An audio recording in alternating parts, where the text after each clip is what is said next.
શ્રદ્ધા, બોલો. અરે પાછી કેરીઓ લઈને બેઠી બોડી હોવા કેરીઓમાં આજે.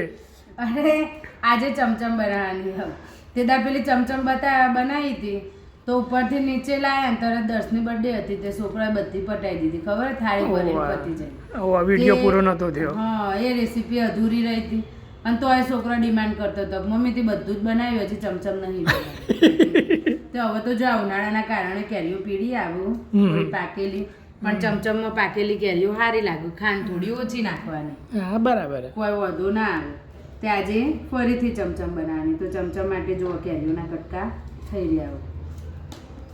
સરસ સરસ. કેરીની ચમચમ બનાવવા માટે મસાલા કરીશું તો ચમચમમાં સૌથી પહેલાં આપણે નાખીશું ધાણા જીરું. આ 2 કિલો કેરી છે. ધાણા જીરું હવે નાખીશું ખાંડ. આ દળેલી ખાંડ છે. પછી આ જનાનીનું જલજીરા,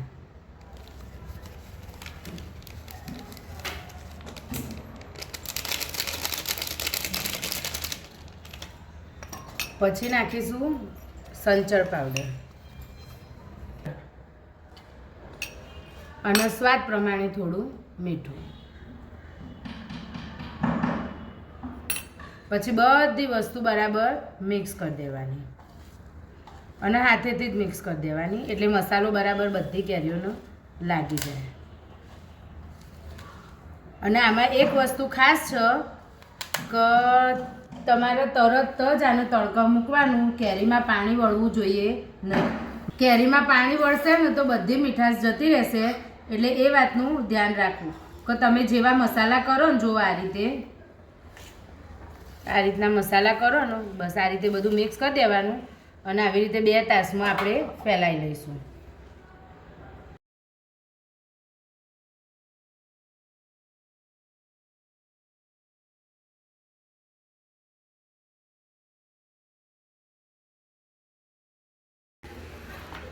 જો આવી રીતે 2 તાસમાં ફેલાઈ લીધું છે અને હવે આપણે આનો તડકો મૂકી દઈશું. જો આ તડકો ખવડાવી દીધો. આટલી ચમચમ છે.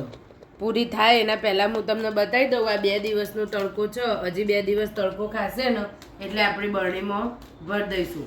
પણ અમારા ને ઓમ જ ખવાવા માંડીએ એટલે મેં તમને આજે બતાવી દીધું કે જો આવી થશે એકદમ. જો આ સુકાઈ જેવી લાવજો મમ્મી મનાય હાલ ને.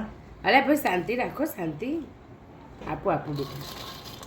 જો આવી રીતે પતી જાય એના પહેલાં મેં તમને વિડીયો બતાવી દીધો. હવે આવી રીતે તમે બનાવજો મસ્ત લાગશે.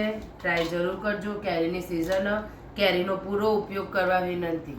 બસ કેરી કેરી કેરી કેરી સિવાય કોઈ નહીં. જો ખાવાની ચાલુ થઈ જ જઈએ. જો ખાવાની ચાલુ થઈ જઈએ એટલે પતી જાય પહેલા મેં વિડીયો બનાવી દીધું કેમ કે ગયા વખતે પતી જ જઈ હતી વિડીયો બનાવતો. અને જો આ આટલી ઓછી જ થઈ જઈએ 2 તાસ ભરી નથી આટલી જ છે. પતી જ જઈએ ઓલરેડી એટલે પતો એના પહેલા વિડીયો બનાવી દીધું બરાબર. હવે આનો હજી 2 દિવસ તપાડું પછી વધશે તો બાટલીમાં ભરી દો એટલે તો ભાઈ અમને આમ પતી જશે.